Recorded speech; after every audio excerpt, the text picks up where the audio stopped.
Welcome back to Our Daily Magic. This is a podcast where we talk about the magic that we're being in the world, or, rituals that we can use to cultivate daily magic in our lives. And today we've got a magical guest. But first, let's drop some magic for them.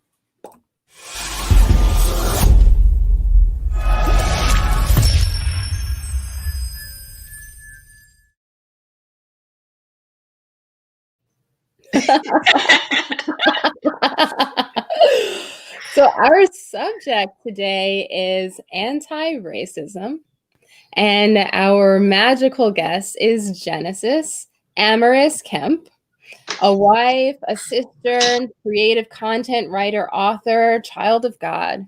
And she's a professional who knows what her purpose in life is. It's not to sit down, to muzzle her mouth, or continually let people get over on her. She knows her worth, and it's time to speak up, activate her faith, and walk into her destiny that God has on her life. She encourages you to take a leap of faith and to get out of your comfort zone. And here's a quote: "If you're wondering what you should do next, well, take a step back and write down all the things that you're good at.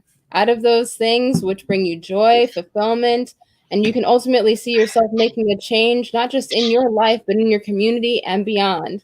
Then formulate a plan on how you can do those things and still bring in revenue, because times are changing. And one thing is for sure, these jobs can come and go, but your empire and the legacy you build will always be in existence as long as you have the right foundation and continue to cultivate it. You too can be all the things you ever imagined. So stop limiting yourself by the things people say you cannot do, or the limitations that have been placed on you." End quote. And welcome, Genesis. Thank you so much, Kai and Dell, for having me on your show. It's an honor to be here, and I'm looking forward to unpacking some relevant topics.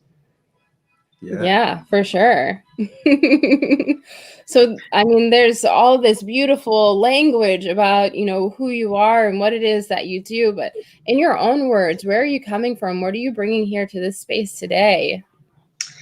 So, today I'm going to be bringing my whole self unapologetically, despite what has happened recently. I lost my dad before Thanksgiving. So I also want to let people know that no matter what you're going through in life, don't let that limit you, because what you're going through can also be the breaking point for someone else. By you being vulnerable and sharing yourself authentically, that can help loose someone else from bondage that they may be going through. So yes, it hurts, because my dad and I were super close, and I would give anything for my dad to be back here. I'm just thankful that he's no longer suffering. And I also want to encourage anyone that's watching live now or listening to the replay later on, is that in life we all go through trials and tribulations, but how we react to them is going to help set us up for a better future. So another thing that I'll be sharing is my passion for inclusion and diversity, and what that looks like and how we can walk it out. And it's not just a mere exercise where we check the box to show that we are inclusive and diverse, but it is a way to hold other people accountable for their actions. Okay.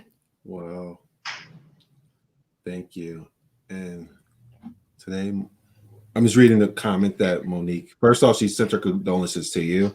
Thank you. And then also, today makes 5 months that I just, was it? Recently lost hers. Wow. Yeah. It's a collective thing right here. And like I was mentioning Genesis earlier, before this conversation that we're having live, I lost my father as well, about a couple months ago. And also I just know people who also lost their life and people who experienced that. And I'm just feeling truly called for this moment. If we all are open to it, just have like a moment of silence and just really appreciation for these people that we lost, but also appreciation and love for ourselves for being here in this moment together still. So if everybody's open for it, let's do like 30 seconds, closing our eyes, and really the condolences and the appreciation for our lives, and also the appreciation for these people whose lives are no longer here in a physical form. Just the knowledge that we got, the love that we received from them, and the experience that we had with them. There's so many experiences that we can look at that were very, very loving and very powerful. And death is always a tough thing to deal with. It's one of those inevitable things that happen in our life for people that we love, and also for ourselves. And it's never easier to deal with it. But here we are. We're still pushing through. We're still here present. So have this silence now for these people and for ourselves.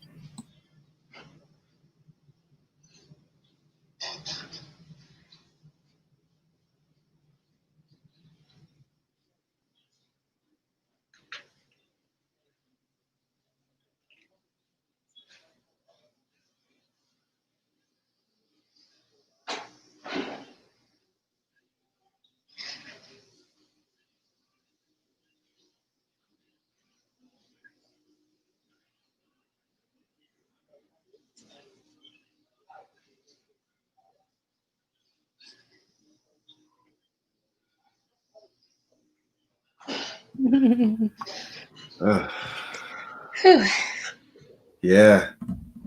Yeah. That's how I like to do with things. When something's in the moment's going on, I like to go into it in the space of just allowing it. It's here, but we can still create something very magical together by just being here in this space, and whatever's going on with us, and all these different forms, grief. We may be upset at life and all these other things, but let's bring it all together in this magical space that we co-created together, where there's no judgment, and we're just going to expand. We're just going to share our own unique truths, and also just create some fun stuff and have fun in our own magical ways. So with that said, Genesis, let's have some fun together. Yes.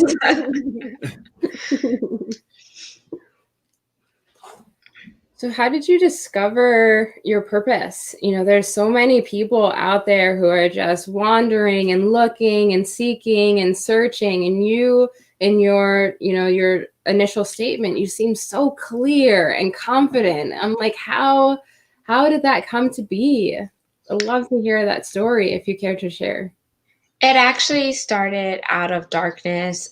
So about 11 years ago, I went through depression. And when I say depression,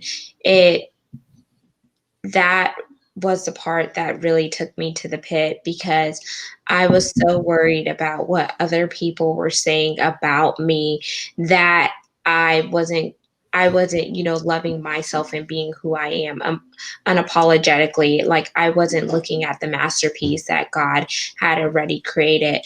So 11 years ago, I was a victim of bullying back in high school.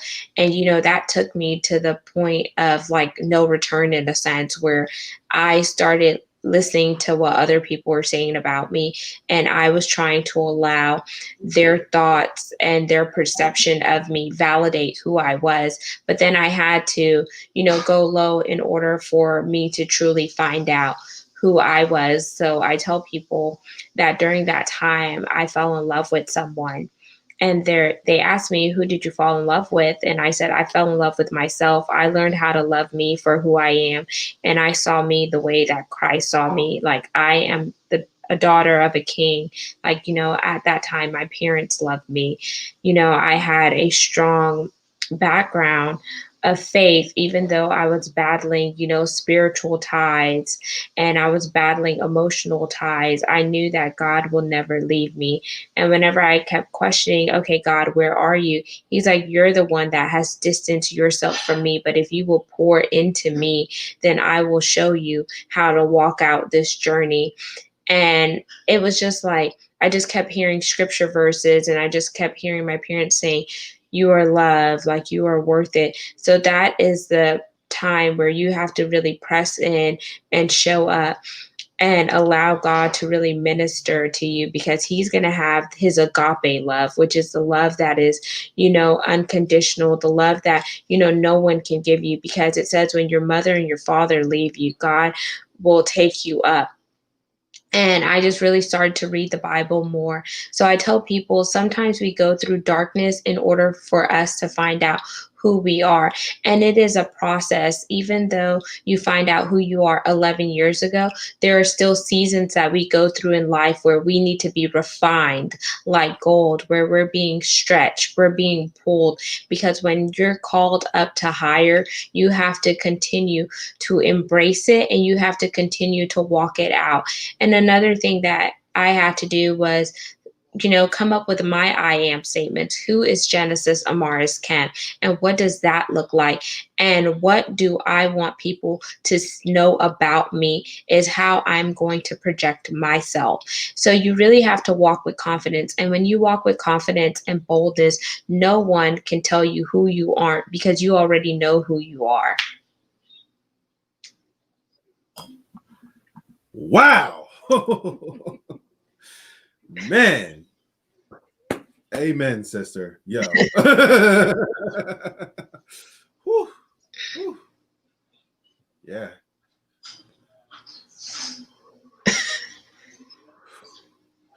I like to have moments of silence sometimes, especially when something very powerful was spoken through you, and just spirit speaking through you. What you just said is very powerful and impactful, and how you're able to go on your own journey to discover more about you.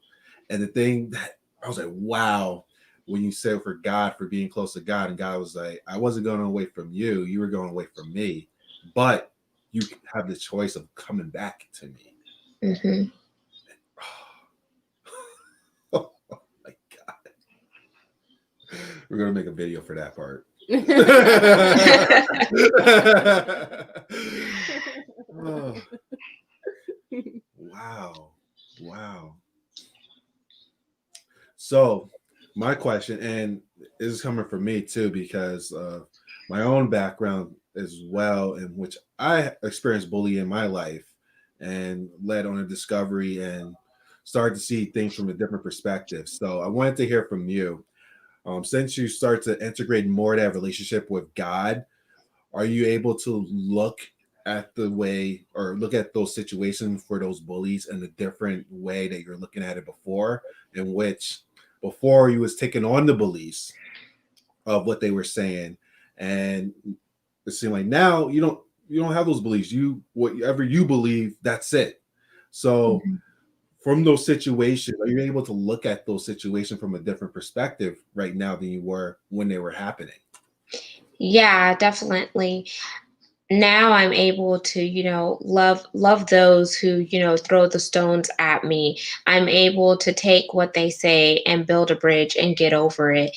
And whenever I see people who are bullying other people, that's just a reflection of who they are, not who you are. So that they're probably bullying you out of insecurity. Like there's something inside of you, like a light that illuminates, that they wish that they had, or they wish they were where you are. But I like to tell people, you don't have to bully someone and cut them down because you aren't where they are. We're each created for our particular purpose while we're here on this earth. So once you know what your purpose is and what your destiny assignment and calling is, walk in that and stop trying to compare yourself to other people that you were never supposed to be in comparison with. And I feel like we should start complimenting each other and not be in competition with each other. If you see your brother or sister in Christ, whether they are a chocolate drop, vanilla drop, creme de la creme, why can't we support one another as human beings and put the humanity back, put the human instincts back in humanity, because we were all created to love one another and we are better when we come together.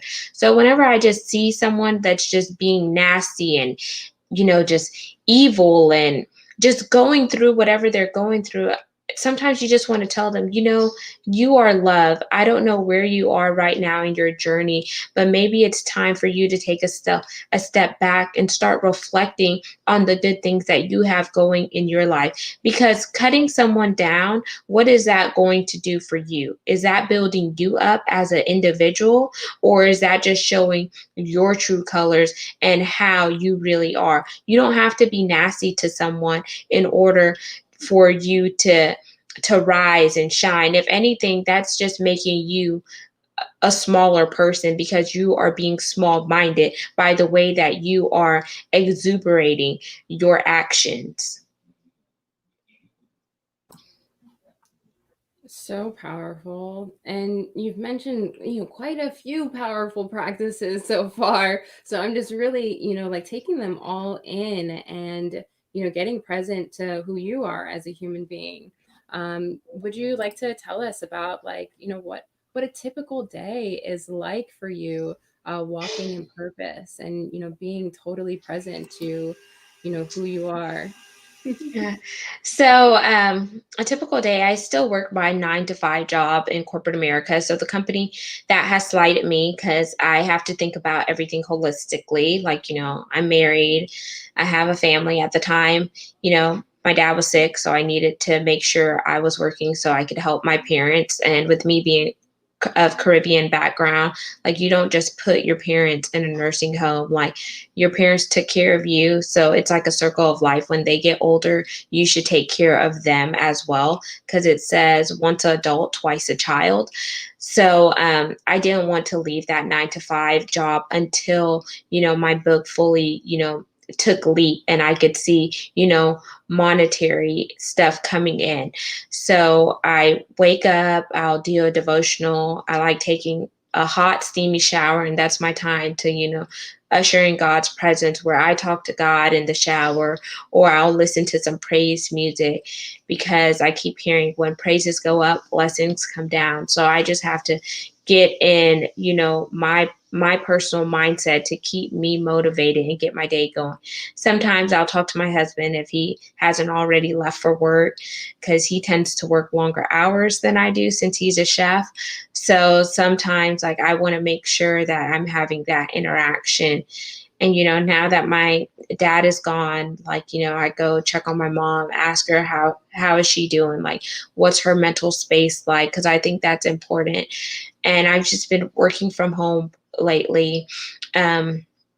I was working from home before my dad got sick. And then, now that my dad passed on November 25th, I'm still working from home because I need to be present for my family. And I also have to take time for myself to, grieve and go through like the emotional roller coaster.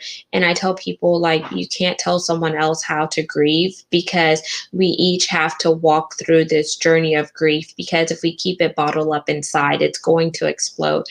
Another part of my day, like I'll journal, whether it's typing stuff down in my notes app, because I'm trying to be more diligent. So whenever I'm hearing that still small voice inside of me speaking to me, I want to take action and write it down, because in the past, like, I forgot about it and then I couldn't remember what that good idea was. So I'm like, okay, I need to be present. I need to be in the now.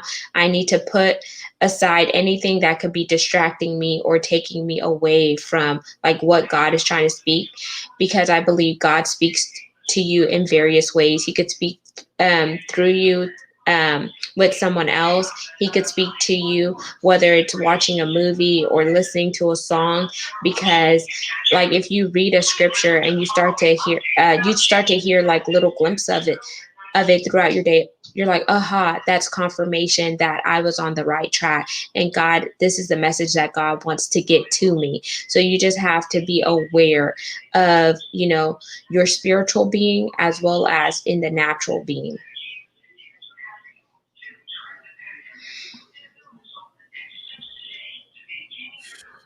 It was a question. I was going to respond. Yeah, that was a beautiful response. I mean, going from, the shower, and ushering in the presence of God, that was just so powerful, to being out in the world and really making an impact and a difference no matter what it is that you're doing. whether you are in your corporate position or interacting with people on the day to day, like just knowing that you are in purpose and on purpose all the time is beautiful. Thank you for sharing that with us. Yeah, it reminds me of, like, for me, and I played a game of trying to see God in every situation and everywhere.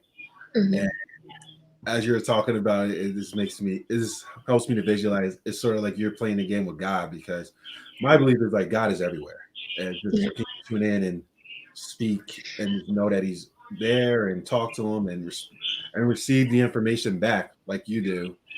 And it's funny you mentioned the notepad thing, is the same thing. I get sometimes I'm just meditating or I'm just walking, I get this idea, and I'm like, oh yeah, I'll remember it later. I just said, oh, wait a minute, what was that idea that I thought about? And I completely forget about it.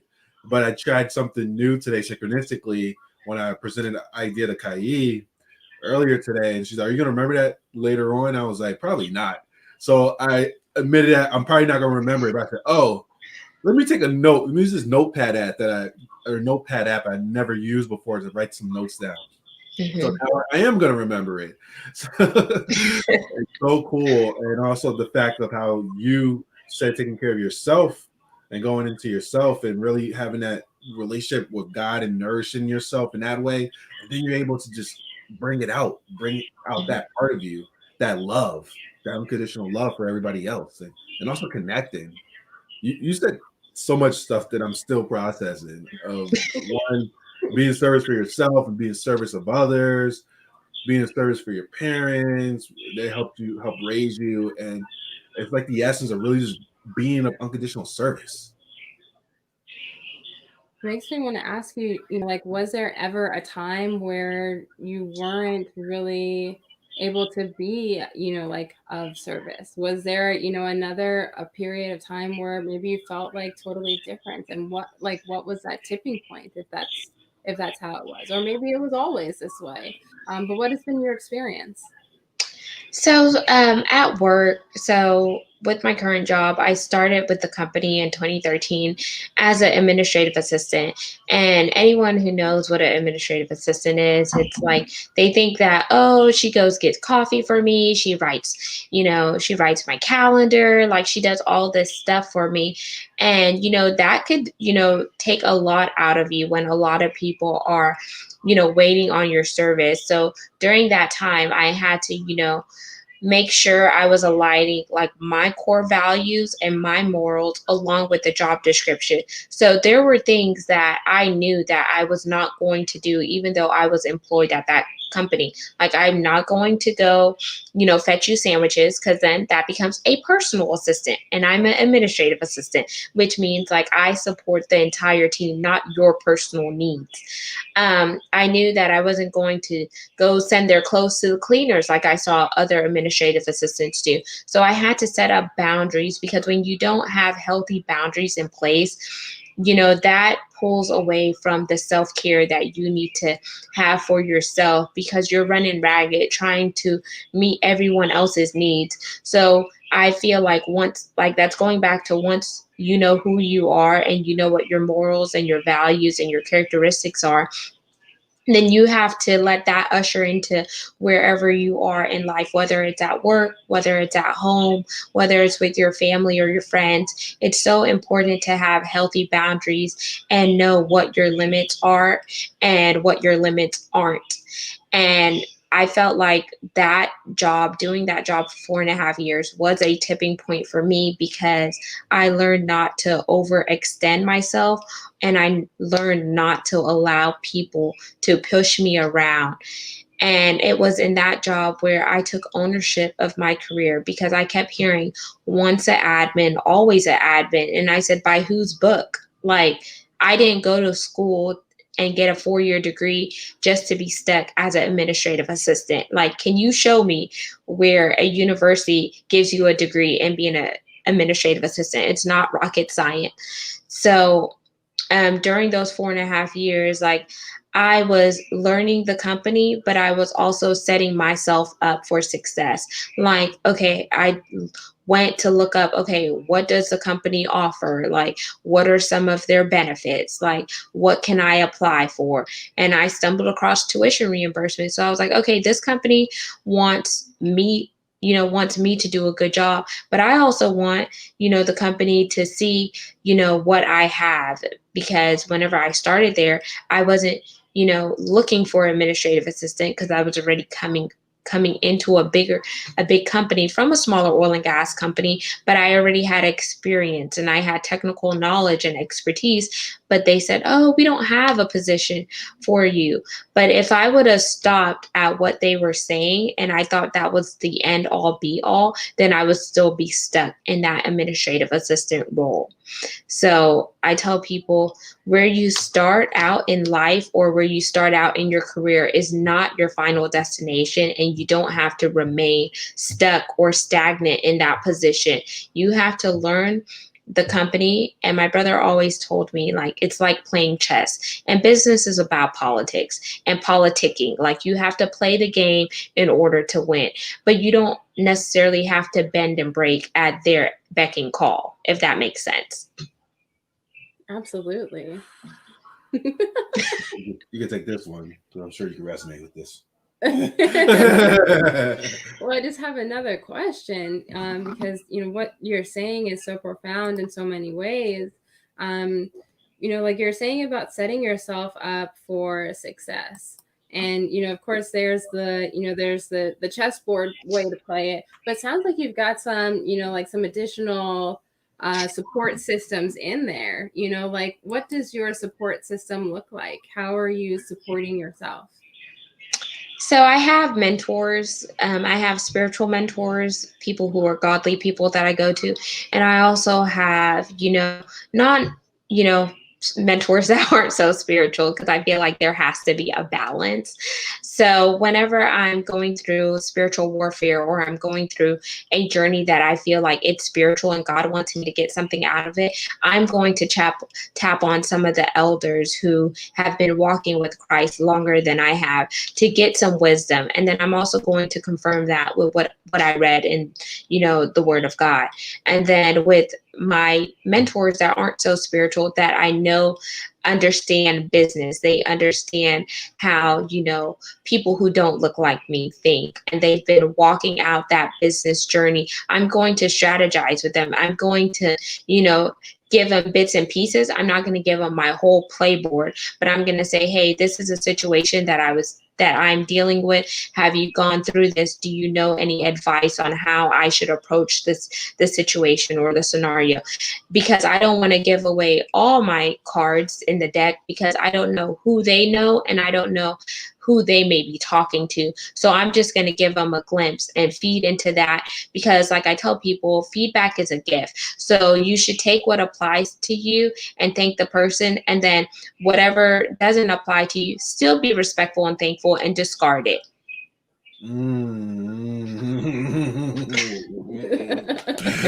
We're getting somewhere now. This is a great part to what you mentioned of, because we all have powerful information that can be shared, but then also there's some stuff that might not resonate with you. And I love how you can be able to distinguish what stuff to take in, what stuff not to take in, but overall being grateful for receiving the information and to be able to discern what is in alignment for you to do. And that's definitely something that me personally, I feel is definitely needed a lot more into this world, in which we allow a space for people to share their point of view about things, because we all have unique experiences. We all went through our stuff in our way, and we can be able to say things in our way that somebody else is not going to be able to see with their eyes. But then collectively together is four eyes looking at a situation, some powerful stuff that could go down. And then of course we have our own personal like beliefs and things like that. But overall, the essence is just like some powerful stuff that could help all of us expand if there's a space to actually allow people to share their stuff, share their perspective, share their wisdom. Like this conversation right here is profound.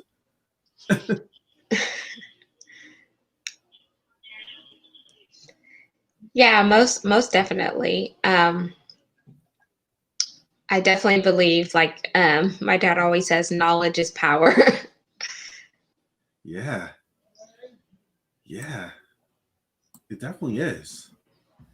And there's infinite amount of knowledge available at all times if we just allow the knowledge to be received and not try to distinguish like, I didn't believe there's one thing this person said, so I'm just gonna not even listen to anything else they're gonna say. And it's like some profound stuff that can be said by just listen.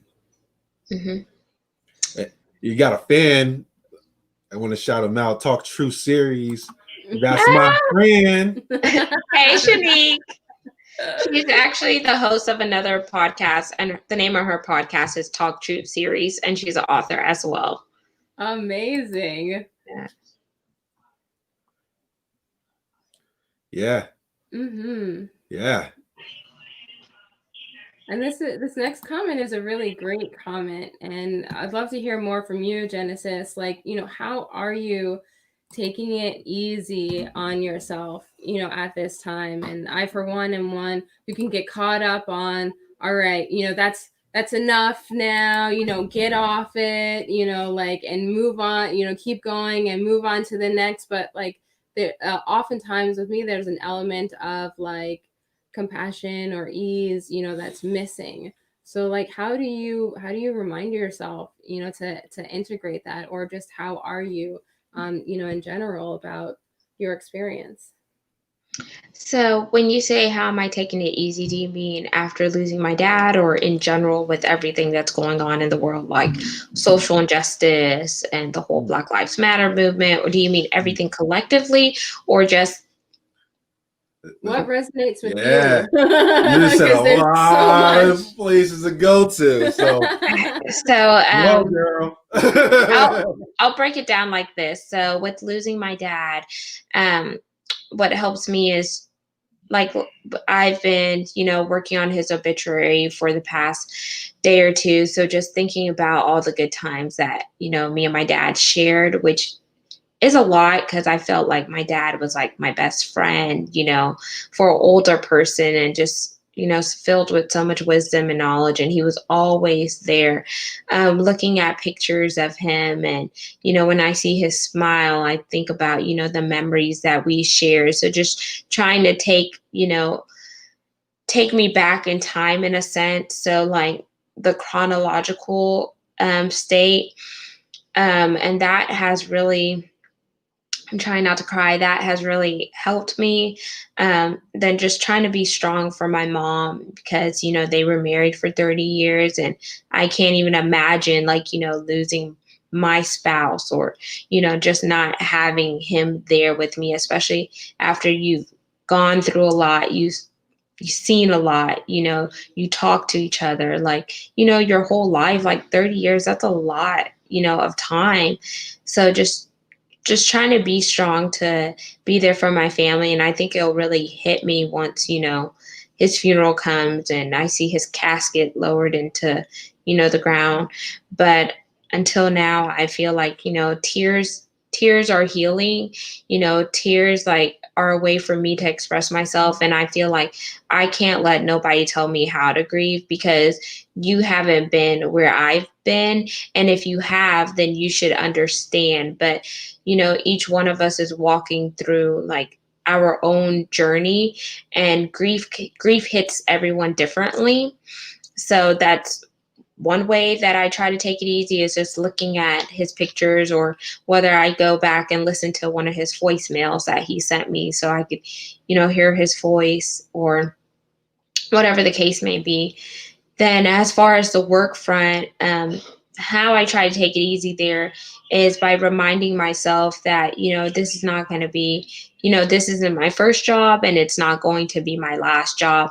And I feel like, my having a job is a means to make an end, but it is not my end all be all. Like, I have faith so much faith in God that I know that God is my source. And when one door closes, another one will open, a bigger and better one, because, God is omniscient and he has, the first say, and he also has the last say. He's Alpha and Omega.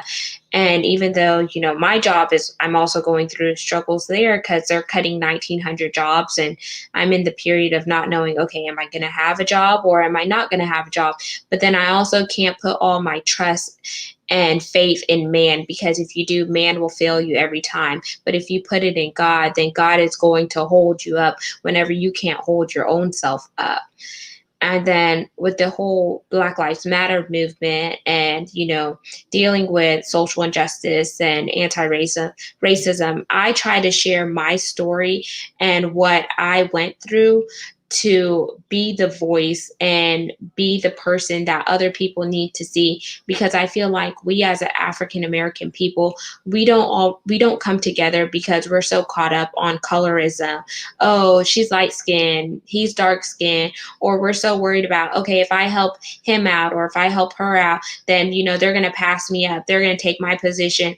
When in fact, like, maybe I don't want your position, but maybe if I see that you're good in one area, like you have some good assets over here and I have some good assets, why can't we collaborate and build a partnership? You see all other racism, Hispanics, Latinos, Latinas, Asians, the true African people are all sticking together, but we as African American can't even come together to support one another in solidarity.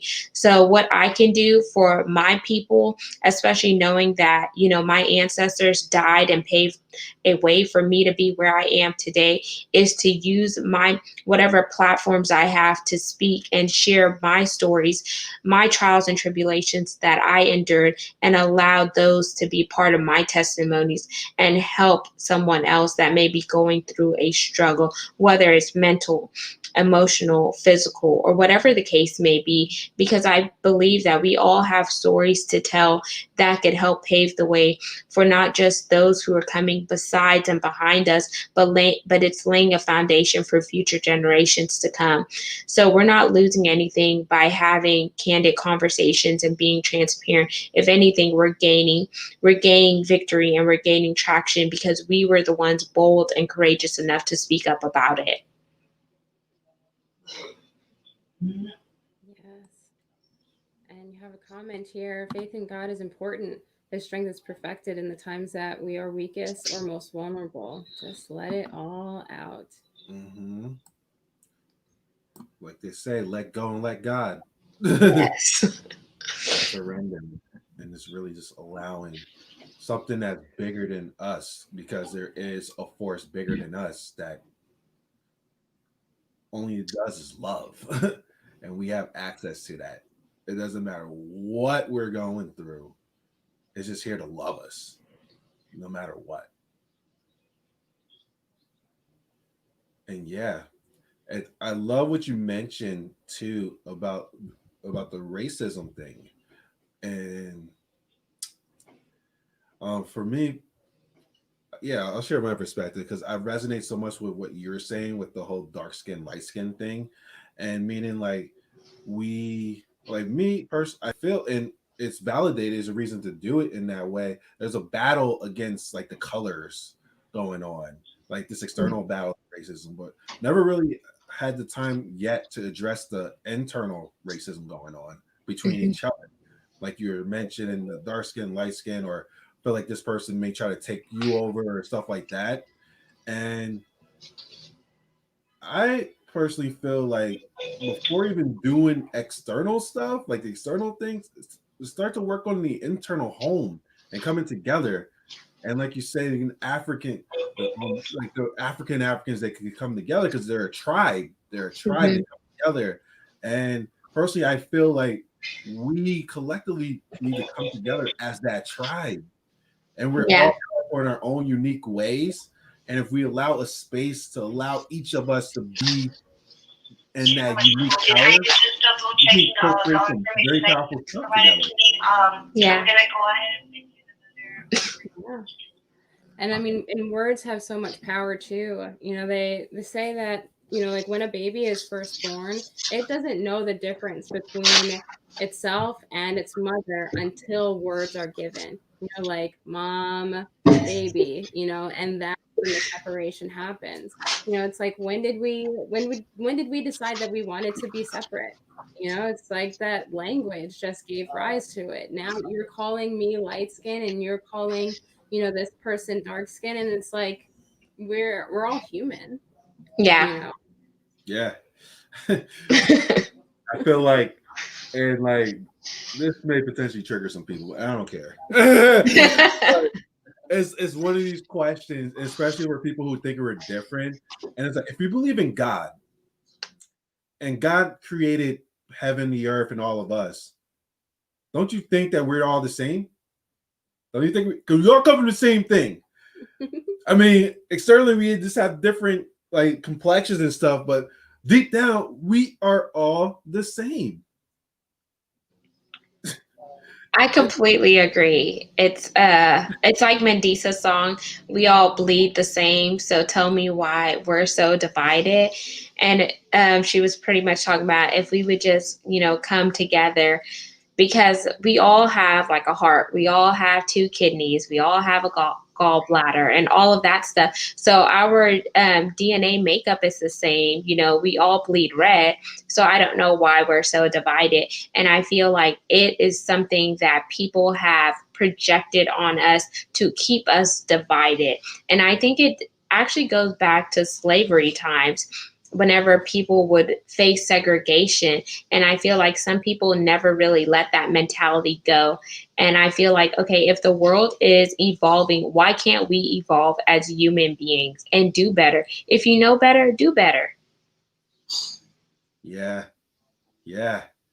It's like, and especially now because the noise of the external reality of like all these things. And it seemed like, oh wow, it's very intense, all this stuff going on, because there's some situations that get shed and they are promoting those things of really like, yeah, this is happening, like the battle and all those other things to like potentially spark it. But for me, I feel like we're getting there. We're getting to that point because I can see the unity of collective coming together, but then there's people who are still in those beliefs and stuff. But what's happening now, and it's the power of social media in their way, is like you're getting called out on your shit now. But I see it coming together, and I was telling Kai to like wait on this one topic I saw, or the one comment from D-Doc, because I wanted to hear more about that because I was curious. I was like, I never heard this before, but he said something. The Tower of Babel is the reason why we're separated. I'm like, what? In my mind, and it's a curious thing. I'm like, what's the Tower of Babel? I'd like to hear about it. If you know about it, I would love to hear more about it. But if D-Dot is still there, feel free to explain it as well. Yeah, I think I want D-Dot. Hey, Dietrich. That's also another friend of mine, to explain that. Yeah. I want to say it's a Bible reference, but I am not versed in that one. So I don't want to, you know, perpetrate or give any false information. Okay. Yeah. So hopefully D-Dot responds. We'll move on and just wait. Or it's like moving on, but also waiting for a response to these there. Oh, Okay. There we go. Okay. What chapter, what book? Help us out. Now I feel like I'm phoning a friend, like, who wants to be a millionaire? Yeah. I'm like, I want to hear about this. Can I have a lifeline, please? Right. In the book of Genesis. What? In the book In of my Genesis. namesake? Okay, I'll have to go back and do some homework. Wow. I have to go back and do some homework. Yeah. How ironic. Genesis has to go back to Genesis. She said the people came together to build a tower that was really high. We were all connected. We tried to build a tower to heaven. Oh, I remember that now. Yeah. The aha moment. Wow.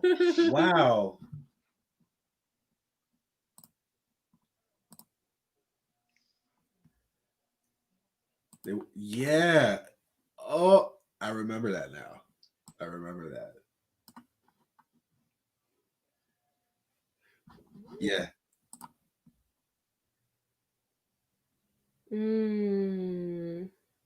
Wow. Oh, wow. Now that is profound.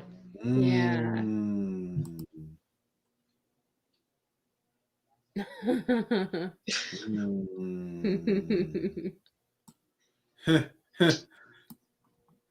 Wow. Wow. Ooh, we're learning. See, we have to Yeah. keep learning daily. Yeah. Daily. Yes.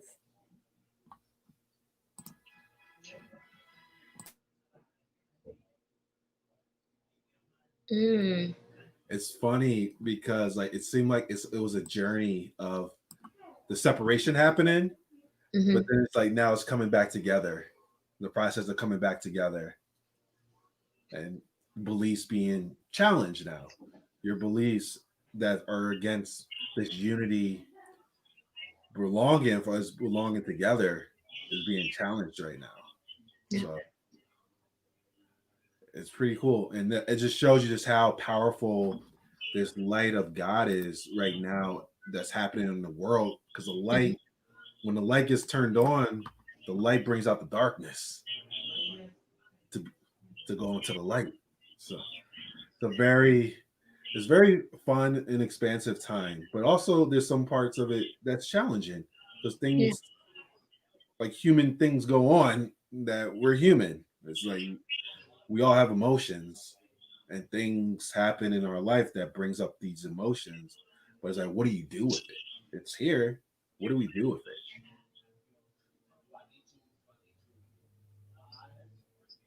It's so funny. There's also a translation service called Babelfish. Now I get it. Like why it's called that. Because of the tower. So, and it's all like there's a universality, in it that just really underlines, like all of it. Like we were just talking about the power of language and how language, can be used to create or can be used to separate, and now we're coming full circle and just understanding that, there's also something within us and around us that's beyond language, and if we can tap into that, if we can really embrace our oneness with that, then we can see, that there actually is no separation. It's only that separation that's created through words. That's great.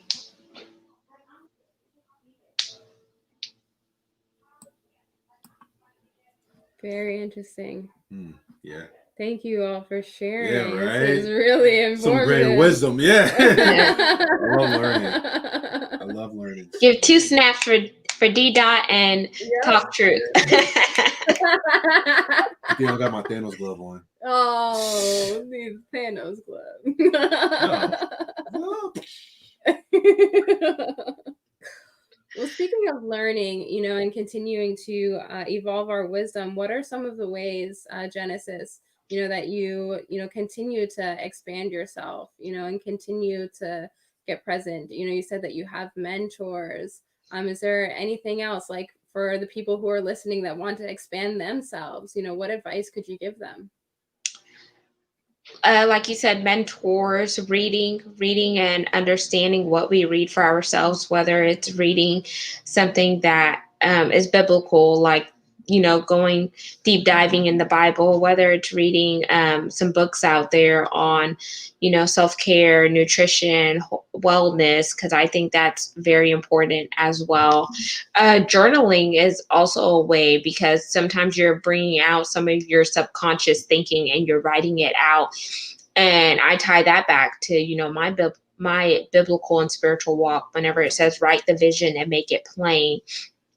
Another way is, getting connected with people who are, more vast than you are, because if you're the smartest person in your circle, then, you're not really learning anything. So being able to push yourself and know who you have in your circle, and being able to allow other people to teach you where you could grow together, kind of like D Dot and Talk Truth. Like, I learn a lot from them. They're both, podcasters, they're both, authors, and, they're both killing it in the game. So, I support them, and, we're building together by, sharing our experiences and knowledge with one another. And I feel like learning is all around us. We just have to be open and willing to receive it. Yeah. That was like the closing comment. Right there. Right? That's the closing comment. Mic drop. Yeah, we're at 10 minutes. Oh, yeah. Oh, man, time like really flies. It doesn't even seem like. Yeah, right? Well, I mean, soon we want to get into, like where we can find you out in the world, and, how people can be in touch with you. But like, first, is there any like, continued words of wisdom? Because there's people that are going to listen to this, are going to listen to the replay, and, and this is going to be available. Like, I'd love to get present to like your legacy that you're going to leave here. What are the words of parting pieces of advice? I'm going to read a quote from my book. So I have a reflection section in my book because I'm very big on reflections. So I'm just going to give the live listeners, as well as those who are going to listen later, a quote. So, don't waste your valuable time trying to fit in where you were never meant to be long term. Seasons and times change, so recognize when your time is up and when you are being called to higher things. So I think that's a good quote that I really want people to reflect on and let that, resonate with them. Because if we go through fall, summer, spring, winter, all of that, then, the leaves change, the atmosphere change, the weather changes. Why can't we change as individuals to become better human beings? Like, we need to learn how to adapt, learn how to readapt, and learn how to grow in order to walk out where we are destined to go. And another thing I want to, let people reflect on is, so many times people ask you, hey, what do you want to be when you grow up? But they never take time to ask you, hey, who do you want to be when you grow up? And I think the who is more profound than the what, because the what is a form of confinement, it's a form of limitation, and it's also a form of keeping you subjective and boxed in. Whereas who is like your morals, your values, your characteristics, your purpose, your passion, like that is your core. But whenever you're just a what, like, then you're just going through the moment. You're not really expanding on your potentials. See, and that was a quote from my book. The first one was. That's so cool. What's it called? Where can we find it? Chocolate Drop in Corporate America: From the Pit to the Palace. What? Nice. Wow. Yeah.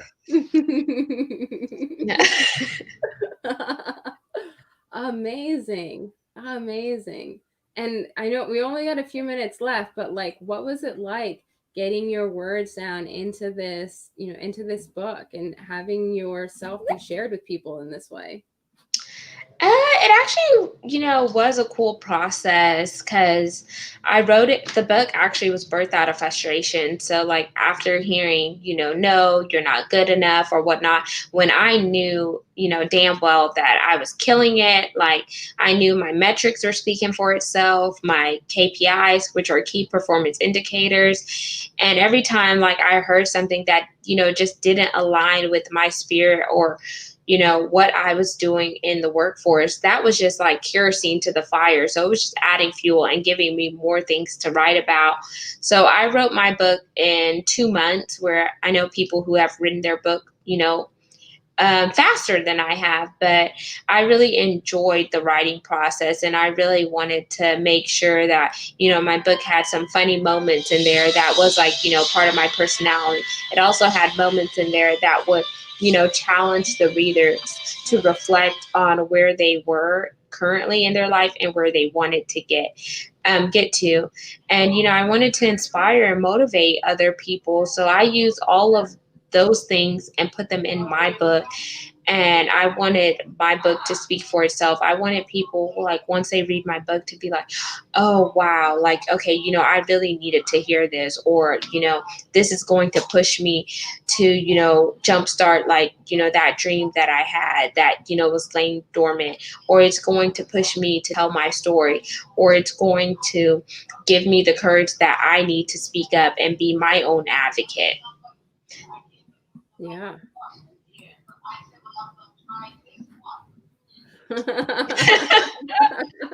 I'll just read this out loud. It says, looking for a quick read over winter break? Check out Chocolate Drop in Corporate America, From the Pit to the Palace. Paperback. You can find it on Amazon. That's amazing.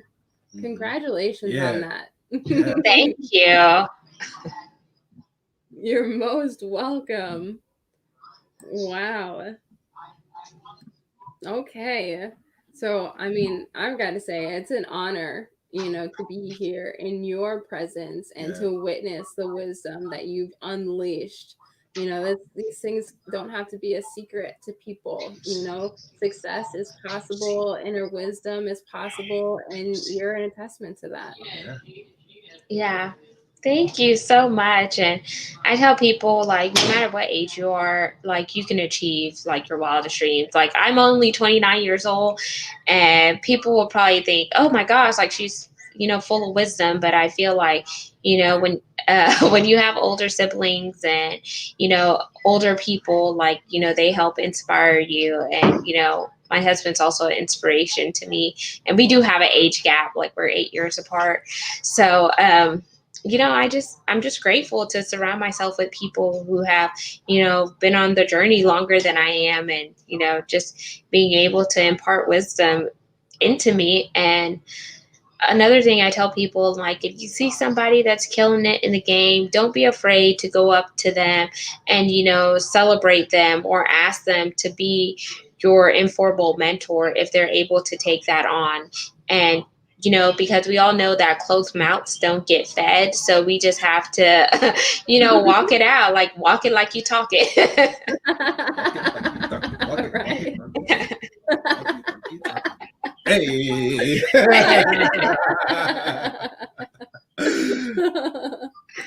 Well, thank you so much for sharing this space with us and having your powerful friends here as well to join in on the conversation. This is so impactful. And I just really feel the presence of all of us here co-creating this space. This has been amazing. Yeah.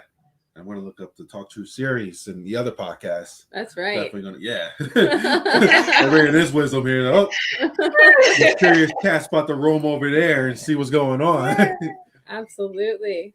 Y'all could yes, connect with them. Maybe y'all could do like a podcast swap. Like, you could be on Talk True series and they could be on here. Yo, I am down. Yeah. And you can put all my information out there. Like, I don't have an assistant, so I answer all my emails. Like, I love to hear from, listeners, like, people who want to know more, like, get at me. You got it. What's your email? Genesis Amaris Kemp @gmail.com. Dell's working on it. Yeah. Write it down. So this gets in this comments. Yes. So for those of you who are interested, Dell's putting it in the comments, and just thank you. Thank you. Y'all can find me on Facebook at Genesis Amaris Kemp. I have an author page on there as well as Chocolate Drop in Corporate America. Yeah. Yep, that's it. And agreed. Yeah. Lots of gratitude for everyone who's watching as well. Feel free to check in with us next week, same place, same time. Grateful for you, Genesis, and grateful for everyone who's here with us. Thank you. And Stay magical. take care, everyone.